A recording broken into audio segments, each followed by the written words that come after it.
सौभाग्य की एक बात यह कि देश के बंटवारे पर विभाजन विभीषिका दिवस तो मनाया गया, लेकिन वो विभीषिका क्या थी वो तो वही जान सकता है ना जिस पर बीती हो। देश बंट गया, इसका दुख तो देश ने मनाया, लेकिन ये कितनों को याद है कि वो भी लोग थे जिनका घर छूट गया।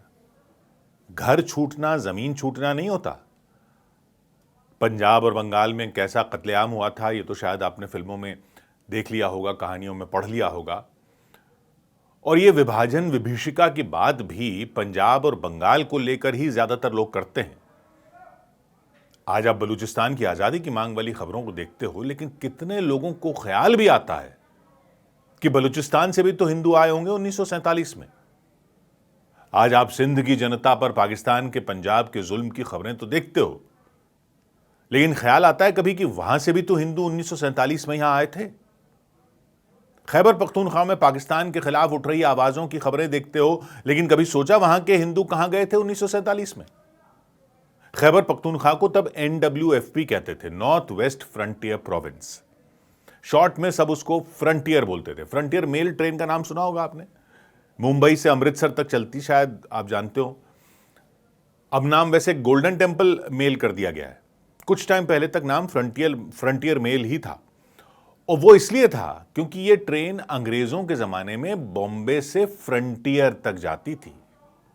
तो विभाजन हो गया तो अब अमृतसर तक रुक गई है, यानी खैबर पख्तूनख्वा तक जाती थी बॉम्बे से। तो हां, पंजाब और बंगाल में बहुत हिंसा हुई थी, दंगे हुए थे, सब कुछ हुआ था जो आपने सुना है। लेकिन विभाजन की विभीषिका तो बलूचिस्तान के हिंदुओं ने भी झेली ना, खैबर के हिंदुओं ने भी तो झेली, सिंध के हिंदू भी तो आए थे वहां से। तो वो सब लोग क्यों अपनी बात नहीं करते, उनकी कहानियों की बात क्यों नहीं होती। हां, पंजाब और बंगाल में जो हुआ वो कभी नहीं भूलना चाहिए, लेकिन इतनी सनातन सनातन की बात करते हैं तो यह भी तो याद करो कि पहला शक्तिपीठ कहां है। यह माना जाता है ना कि देवी सती के शरीर के अंग अलग अलग जगह गिरे तो मस्तक तो बलूचिस्तान में गिरा था, यह माना जाता है। हिंगलाज माता का नाम सुना है आपने? पहला शक्तिपीठ वहां है, बलूचिस्तान में। विभाजन विभीषिका वो भी है। वेदों की बातें करते हैं, लेकिन वेद कहां की बात करते हैं यह भूल जाते हैं। वेद कहां रचे गए थे? गंगा, यमुना, गोदावरी, कृष्णा, कावेरी ये सब नहीं है वेदों में। वेद रचे गए थे सिंधु नदी के किनारे, यानी सिंध में। विभाजन विभीषिका वो भी है।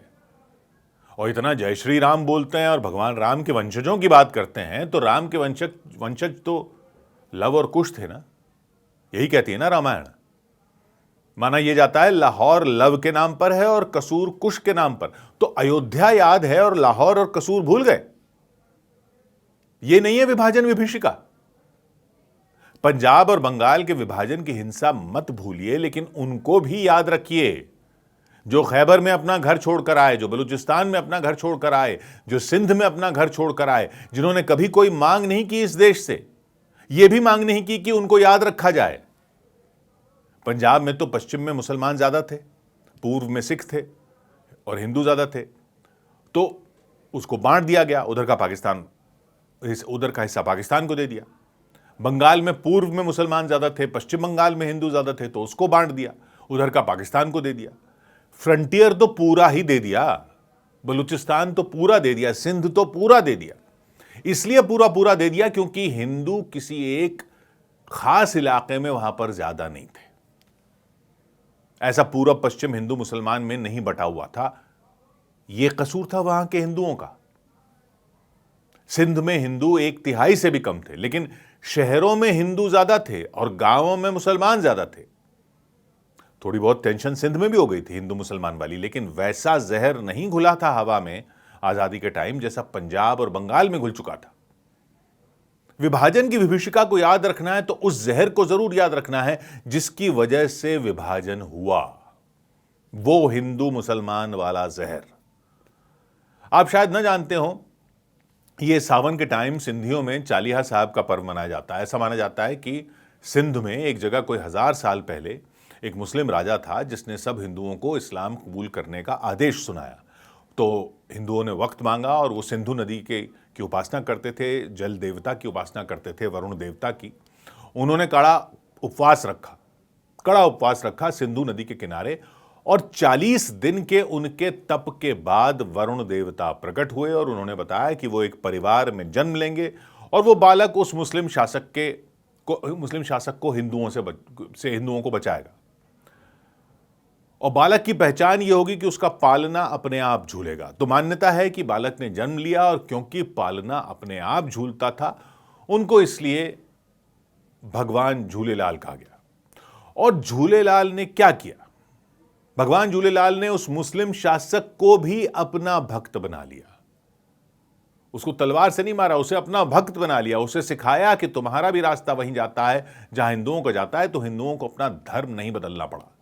और आज तक सिंध में झूलेलाल के तीर्थ में मंदिर भी हैं जहां 4 चिराग जलते हैं और वहीं पर साथ में मस्जिद भी है। जब वहां उत्सव होता है तो हिंदुओं का भी होता है, मुसलमानों का भी होता है। और हर साल सावन में 40 दिन सिंध के लोग चालीहा साहब का उपवास रखते हैं। हिंगलाज माता की तीर्थ यात्रा पर सिंध के कई मुसलमान भी जाते हैं। वो उसको कहते हैं नानी का हज। हिंदुओं की शक्तिपीठ की यात्रा उनके लिए हज है। तो जब यह तय हो गया कि सिंध पाकिस्तान में जाएगा, तो कुछ कुछ जगह थोड़ा तनाव जरूर हुआ था सिंध में भी, लेकिन किसी ने यह नहीं सोचा था कि उनको सिंध हमेशा के लिए छोड़ना ही पड़ जाएगा। हिंदू थोड़ा असहज तो हुए थे कि अब वो भारत के नहीं बल्कि पाकिस्तान के नागरिक होंगे, लेकिन दंगे और बड़ी हिंसा हो रही थी पंजाब में। और जब आजादी हुई, विभाजन हुआ, तब तो ऐसा संयोग था कि चालिया साहब भी चल रहा था और रमजान का महीना भी था। यानी सिंध में हिंदू 40 दिन के चालिया साहब के उपवास पर थे और मुसलमान रमजान के रोजों पर थे।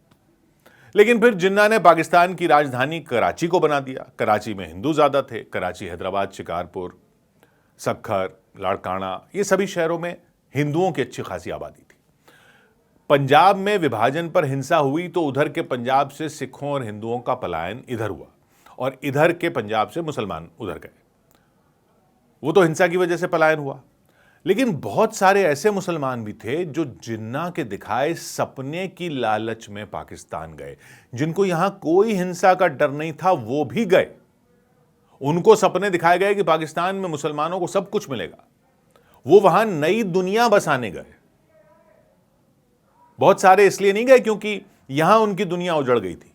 कई गए जिनकी दुनिया यहां उजड़ गई थी, लेकिन बहुत से ऐसे थे जिनकी दुनिया यहां नहीं उजड़ी थी, इसलिए गए। बहुत सारे तो ऐसे गए कि एक भाई यहां रह गया और दूसरा भाई पाकिस्तान चला गया कि देखते हैं कि वहां क्या जिंदगी बनती है। कई छोटे पदों पर मुसलमान थे, वो पाकिस्तान इसलिए गए क्योंकि उनको सपना दिखाया गया कि वहां उनको अफसर बना दिया जाएगा। तो यहां से दिल्ली से भी गए, यूपी से भी गए, बिहार से भी गए, मध्य भारत से भी गए। वो सब कहां बसाए गए? ज्यादातर सिंध में। और सिंध में हिंदुओं ने देखा कि उनके पड़ोसी सिंधी मुसलमान हैं, लेकिन ये दिल्ली, यूपी, बिहार से मुसलमान आए जा रहे हैं ट्रेनें भर भर के। कहने को तो जिन्ना कह रहे थे कि पाकिस्तान में सब कौमें रहेंगी, लेकिन उधर से मुसलमान आए जा रहे थे जिनको सिंध में बसाया जा रहा था। अगस्त में आए, सितंबर में आए, अक्टूबर में आए, नवंबर में आए। सिंध में कोई खास हिंसा नहीं हुई तब तक। फिर दिसंबर आते आते तो तनाव बढ़ने लगा। वहां के सिंधी मुसलमानों और हिंदुओं में उतना तनाव नहीं था जितना यहां दिल्ली, यूपी से गए मुसलमानों की वजह से तनाव बढ़ गया था। और धीरे धीरे दिल्ली, यूपी, बिहार, मध्य भारत से जो सिंध में लोग जा रहे थे, उनके साथ नफरत का जहर भी आता जा रहा था। और दिसंबर में हैदराबाद में दंगे भड़क गए, सिंध के हैदराबाद में। फिर जनवरी में कराची में दंगे हो गए और 1948 की शुरुआत में फिर सिंध भी जलने लगा। और सिंध से हिंदुओं ने पलायन करना शुरू कर दिया। अपने घर बाहर छोड़कर, ताला लगाकर वो भी चल दिए। कोई पानी के स्टीमर पर, कोई ट्रेन में, कोई बैलगाड़ी पर, कोई पैदल, सब चल दिए। घरों को ताला लगाकर आए। और आप पूछेंगे ना तो उनसे बताएंगे आपको कि पता है चाबी किसको देकर आए? बहुत से लोग बताते हैं कि चाबी अपने सिंधी मुसलमान पड़ोसी को देकर आए घर की, कि ख्याल रखना, जब माहौल ठीक होगा तो लौटेंगे। और वो दिन कभी नहीं आया, क्योंकि नफरत का जहर फैल चुका था। क्योंकि उनके सिंधी मुसलमान पड़ोसियों ने तो चाबी रखी थी मकान की, लेकिन जिन्ना के पाकिस्तान ने वो मकान दिल्ली, यूपी से आए मुसलमानों को दे दिए। विभाजन की विभीषिका तो यह है। विभीषिका तो यह है कि कराची में, हैदराबाद में, उस पूरे सिंध में जहां की पहचान सिंधी भाषा से थी, वहां जिन्ना के पाकिस्तान ने उर्दू थोप दी और आज कराची में, हैदराबाद में सब उर्दू बोलने वाले हो गए हैं। जो सिंधी हिंदू इधर जो भारत बना उसमें आए, वो हिंदी बोलने वाले हो गए और यहां की भीड़ में गुम हो गए। जो सिंधी हिंदू इधर आए वो यहां की भीड़ में गुम हो गए हैं, हिंदी बोलने वाले हो गए। जो सिंधी मुसलमान उधर रह गए, उनको उर्दू बोलने वाला बना दिया, वो उधर की भीड़ में गुम हो गए। पंजाब भारत में आधा है, बंगाल भारत में आधा तो है, खैबर के हिंदुओं का खैबर नहीं है, बलूचिस्तान के हिंदुओं का बलूचिस्तान नहीं है, सिंध के हिंदुओं का सिंध नहीं है। उस नफरत के जहर ने एक पूरी संस्कृति को मिटाने का वार चला था। लव और कुश के वंशज माने जाने वाले वो लोग यहीं आपके बीच में हैं और आप शायद पहचानते भी नहीं। ये है विभाजन विभीषिका। हिंदू मुसलमान का जहर होता है तो दिखना बंद हो जाता है। यह है विभाजन विभीषिका। भूलना मत। 100 बात की एक बात।